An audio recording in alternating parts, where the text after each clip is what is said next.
Welcome back to Untold Revenge Files. Today, the story you're about to hear takes place in Ashford, Virginia. My name is Daniel Mercer.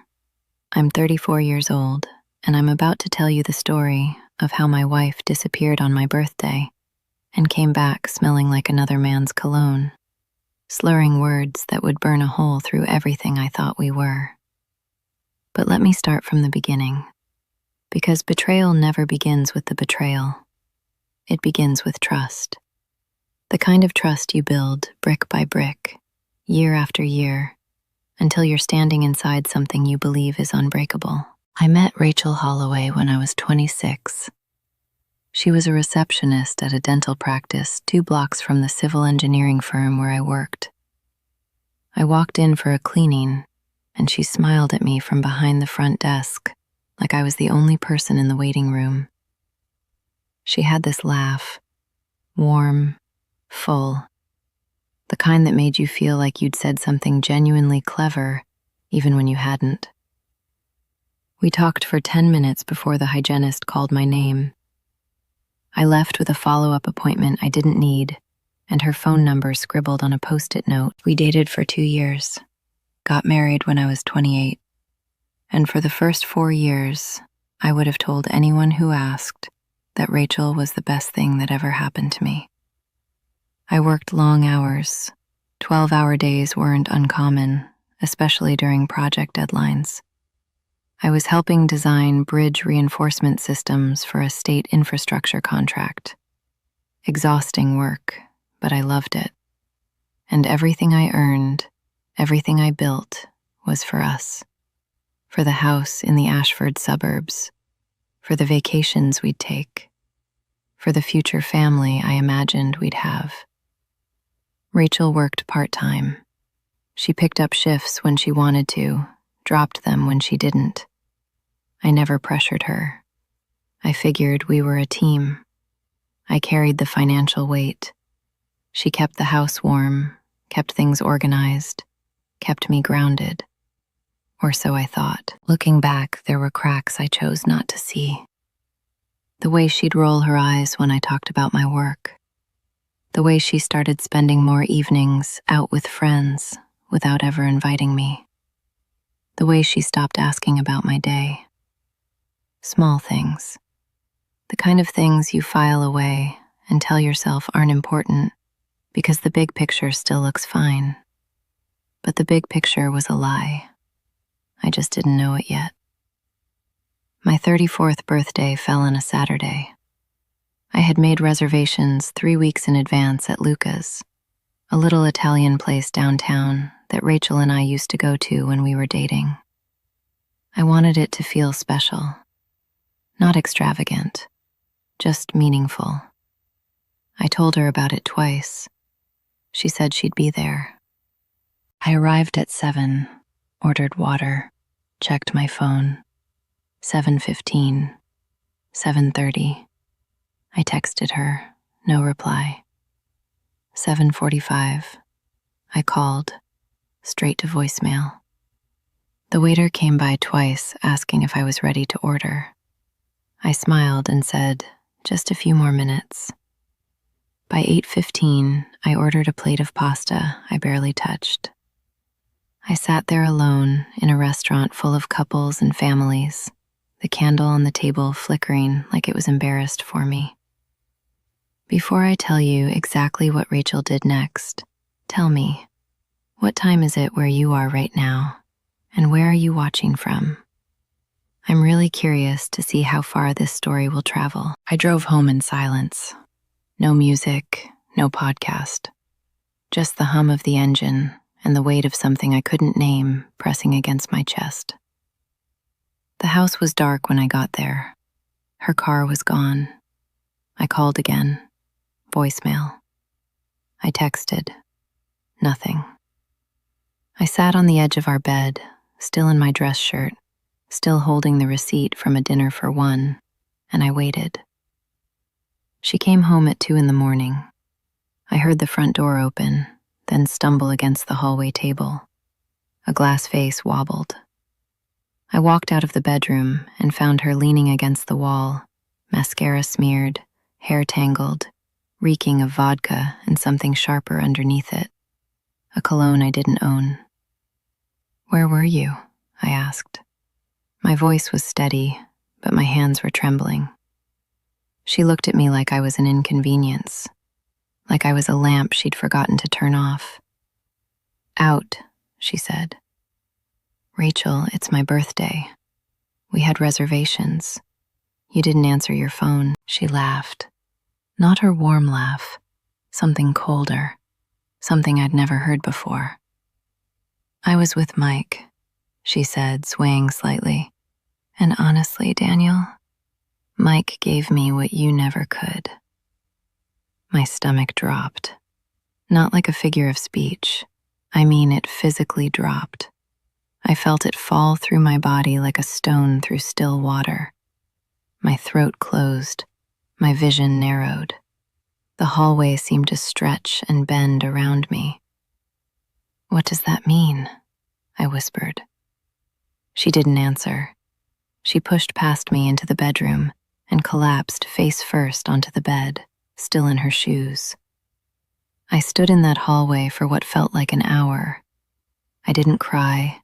I didn't yell. I just stood there, my hands pressed flat against the wall, trying to remember how to breathe.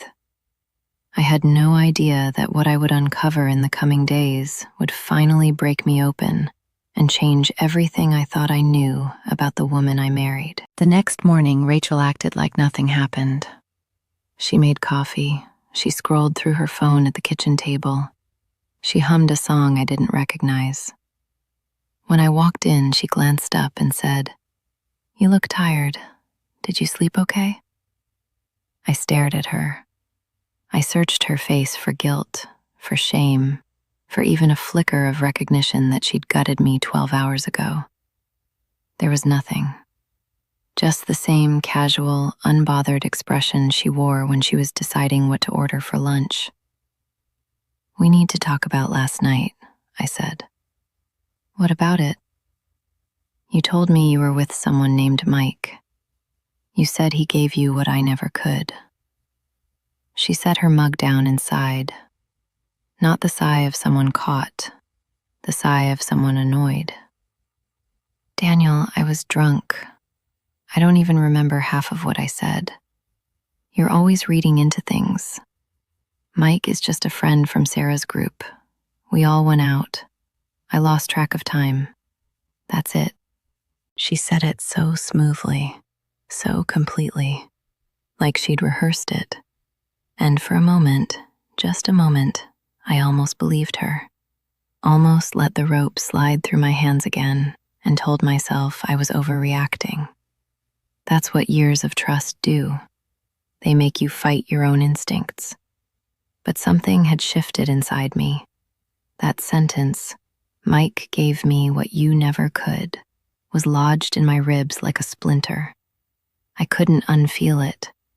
I couldn't unknow what I saw in her eyes when she said it. That wasn't a drunk person rambling. That was honesty slipping through the only crack alcohol could pry open. So I did something I'd never done before. I started paying attention. Not confronting, not accusing, just watching. Quietly, carefully. Over the next 2 weeks, I noticed patterns. Her phone was always face down now.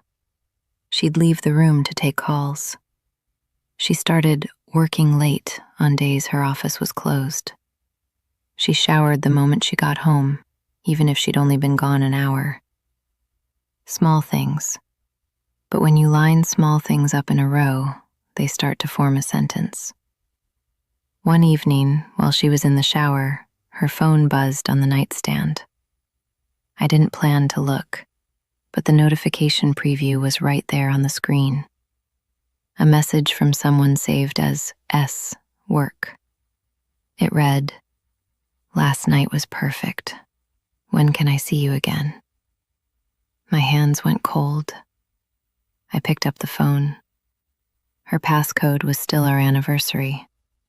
She hadn't even bothered to change it.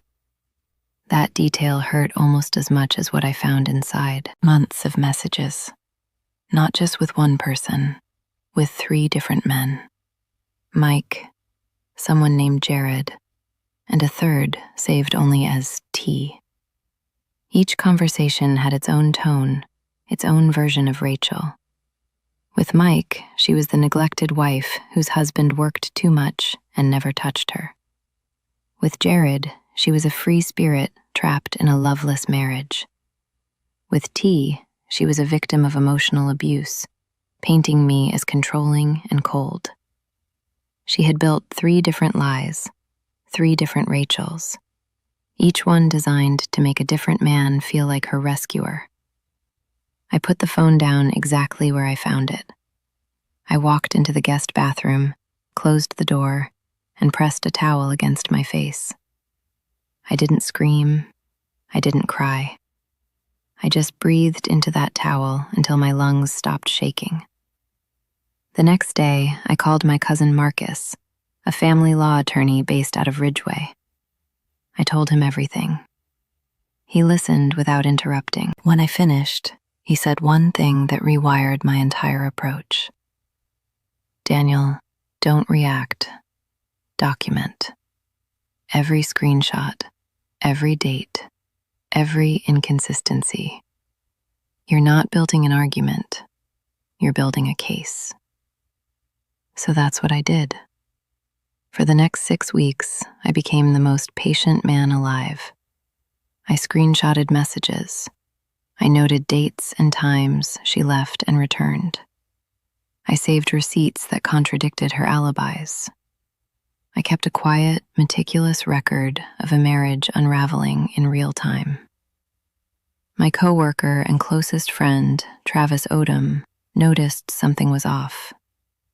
One afternoon at the office, he found me sitting in my truck during lunch, staring at nothing. "What happened?" he asked. I told him, all of it. He was quiet for a long time. Then he said, "You already know your answer, Daniel. Would you accept this from anyone else? A stranger? A coworker?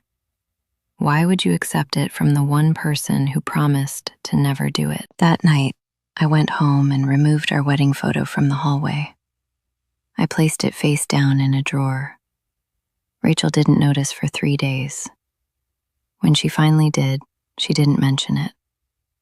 The next morning, I woke up with a strange stillness in my chest. Not peace exactly, but clarity. For the first time in years, I wasn't trying to make the marriage work. I wasn't hoping she'd change. I wasn't convincing myself that love looked like loneliness. I was done bending. It was time to stand. 2 months passed. On the outside, nothing looked different. I went to work, I came home, I cooked dinner some nights. I asked Rachel about her day. But underneath, everything had changed. I was no longer a husband trying to save his marriage. I was a man quietly, methodically, preparing to leave one. Marcus helped me separate our finances without raising red flags. I opened a new account at a different bank. I began redirecting a portion of my direct deposit. I cataloged every joint asset, every shared debt, every dollar she'd spent from our accounts on hotel rooms and gifts that were never meant for me. I saved her social media posts, the ones where she publicly praised our marriage while privately mocking it in messages to other men. Those posts would matter later. I also made a decision that surprised even me. I started therapy. Not couples therapy, individual.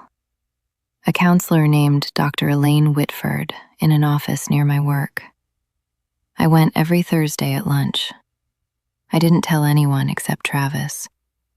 And in that quiet room with the gray couch and the window that faced a parking lot, I started untangling the knots Rachel had tied inside me. The self-doubt, the guilt I carried for somehow not being enough. The way I'd been trained to blame myself every time she pulled away. "You didn't fail the marriage," Dr. Whitford said once. "You were the only one in it." That sentence broke something open in me, not painfully, more like a window that had been painted shut, finally cracking free. Air rushed in. I breathed differently after that. Now, have you ever looked at your life and realized you've been pouring into something that was already empty? That's what those weeks felt like. Waking up, seeing clearly, grieving not the person, but the illusion of the person. When I finally confronted Rachel, I did it calmly, at the kitchen table. No yelling, no dramatics. I placed a folder in front of her, printed messages, time-stamped photos from her own social media that contradicted her alibis, hotel receipts, screenshots of conversations with Mike, Jared, and T. She stared at the folder. Then she looked up at me. "You went through my phone?" That was her response. Not denial, not remorse, indignation. "I'm filing for divorce," I said. She laughed, actually laughed. "Good luck. No judge is going to side with a man who spied on his wife. They will when the wife committed adultery, financial fraud, and defamation," Marcus said from the doorway. I'd asked him to be there, not for drama, for witness. Rachel's face changed. For the first time in months, I saw fear. What followed was ugly. Rachel didn't go quietly. She posted on social media, painting herself as a survivor of emotional abuse. She wrote long, detailed posts about how I had controlled her, isolated her, monitored her every move. She tagged domestic violence resources. She used the language of victimhood like a weapon, wrapping her betrayal in a narrative designed to make me the villain. For a few days, it worked. People I barely knew sent me messages calling me a monster. Her friends rallied around her. One of Mike's buddies even showed up at my office, asking me to leave her alone. That moment, standing in the parking lot with a stranger defending the honor of a woman who had manipulated all of them, was surreal. But Marcus had prepared for this. Every claim she made, we had documentation to counter. Every accusation of control, we had evidence of freedom. Every story of isolation, we had her own check-ins, her own photos at bars and dinners and weekend trips, all posted publicly while she claimed to be a prisoner in her own home. In court, Rachel's attorney tried to redirect. They painted me as emotionally distant, unavailable, obsessed with work. And maybe some of that was true. I wasn't perfect. I worked too much. I wasn't always present. I carry that honestly. But the judge saw the full picture. The multiple affairs, the fabricated stories told to different men, the financial discrepancies, money siphoned from our joint account into a personal one I never knew existed. The social media defamation campaign designed to preemptively discredit me. The divorce was granted in my favor. Rachel received no spousal support. The house stayed with me, the retirement accounts untouched. She left with what she brought in, her clothes, her car, and the consequences of her choices. Knowing she lost should have felt like victory. Instead, it felt like exhaling after holding my breath for years. Not celebration, just release. I stood in the empty kitchen that evening and wondered who I was without the weight of her. 6 months later, the house didn't feel like the same place. I'd repainted the living room, took down the curtains Rachel picked out, and replaced them with blinds that let in more light. I donated her leftover belongings, the scarves she left behind, the books she never read, the decorative pillows that served no purpose. I hauled them to a donation center on a Tuesday morning and drove home with the windows down. I adopted a dog, a 3-year-old pit bull mix from the Ashford County shelter named Diesel. He had been returned twice by previous owners. The shelter volunteer warned me he was a lot. But the moment I sat down in the meeting room, Diesel walked over, pressed his head into my knee, and sighed like he'd been waiting for me. I signed the papers that afternoon. Diesel and I built a routine. Morning runs before work, evening walks through the neighborhood. He slept at the foot of my bed and snored like a man twice his size. He didn't judge me on the nights I couldn't sleep. He didn't ask why I sometimes sat in the dark staring at nothing. He just stayed. That was enough. I reconnected with people I'd drifted from during the marriage. Travis and I started meeting for dinner on Friday nights. My sister, Noelle, flew in from Portland for a long weekend and helped me refinish the deck. My parents called more often, not because they knew the details, but because they sensed I needed them, and they showed up without making me explain. I kept seeing Dr. Whitford. Not every week anymore, but enough. We talked about identity, about who I was before Rachel, during Rachel, and now. We talked about the guilt I still carried, not for the divorce, but for the years I spent ignoring my own instincts, for the way I'd made excuses for someone who never once made one for me. Healing isn't linear, Dr. Whitford told me. Some weeks you'll feel free. Some weeks you'll grieve. Both are real. Both are allowed. She was right. There were days I missed Rachel. Not the real Rachel, the one I thought she was. The woman who laughed at my jokes and fell asleep on my shoulder during movies and told me I was enough. That woman never existed, but I grieved her anyway. You can mourn something that wasn't real. The loss still echoes. Through the grapevine, through people who knew people, I heard fragments of Rachel's life after the divorce. She'd moved to a smaller apartment across town. Mike had stopped returning her calls after he found out about Jared. Jared had found out about T. The web she'd built collapsed under its own weight. No one had to tear it down.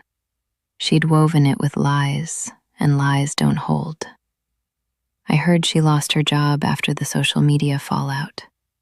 Apparently, someone at her office saw the court documents and the discrepancies between her public story and the legal record. I didn't feel satisfaction when I heard that. I didn't feel anything really, just a dull recognition that choices have echoes, and hers had finally reached her. One evening, 8 months after the divorce was finalized, my phone buzzed with a text from an unknown number. But I recognized it. Of course I did. I think about you sometimes. I don't know why I'm telling you this. I just wanted you to know. I read it 3 times. I set the phone down. Diesel looked up at me from his bed in the corner, ears slightly raised. I scratched behind his ear and said, "It's nothing, buddy." And it was nothing. Not because I hated her, not because I was punishing her with silence, but because I had finally reached a place where her words no longer rearranged my insides. She could think about me. That was her right. But I was no longer available to carry what she refused to hold herself. I didn't respond. Not that night. Not ever. So after everything you've heard, if you were standing where I am now, with your ex-wife sending a message like that, reaching out after everything she did, would you respond and call it closure?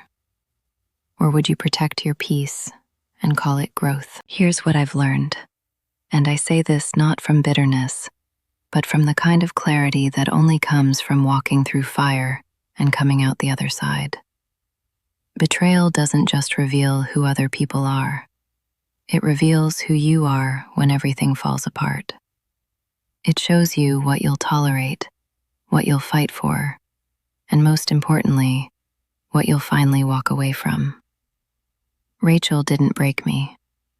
For a long time, I thought she did. But breaking requires permanence. What she did was dismantle something I thought was solid and forced me to rebuild from raw materials. And what I built the second time was stronger. Not louder, not flashier, just mine. True freedom isn't dramatic. It isn't a courtroom victory, or a public vindication, or a perfectly worded final speech. Sometimes it's just silence. The kind of silence that follows the last storm. The kind that doesn't need to be filled. The kind you finally stop being afraid of. I still live in the house in Ashford. Diesel still snores at the foot of my bed. I still run in the mornings and sit on the deck in the evenings, and sometimes, when the light hits the trees just right, I feel something I can only describe as whole. Not because I got revenge, not because Rachel suffered, but because I chose myself, quietly, firmly, without apology. And that, more than anything, is the story. If this story hit close to home, if you've ever sat alone at a table waiting for someone who was never coming, if you've ever heard words that burned a hole through everything you believed, then you already know. Sometimes the hardest part of betrayal isn't what they did. It's how long you stayed after you knew. Daniel didn't get revenge. He got something better. He got himself back. If you're going through something like this right now, I want you to hear me. You are not crazy. You are not too sensitive. You are not asking for too much by wanting loyalty from someone who promised it to you. Drop A in the comments if you think Daniel made the right call by not responding to that text. Drop A if you've been through something similar and came out the other side. And if this story moved you, if it made you feel something real, hit that subscribe button, turn on the bell, because every single week we bring you stories like this. Stories about betrayal, about survival, about the kind of strength that doesn't scream, it just walks away. Share this video with someone who needs to hear it tonight. You never know who's sitting alone right now, wondering if they're enough. Until next time, protect your peace, guard your worth, and never forget, the best revenge isn't revenge at all. It's becoming someone they can never reach again. This has been Untold Revenge Files. I'll see you in the next one.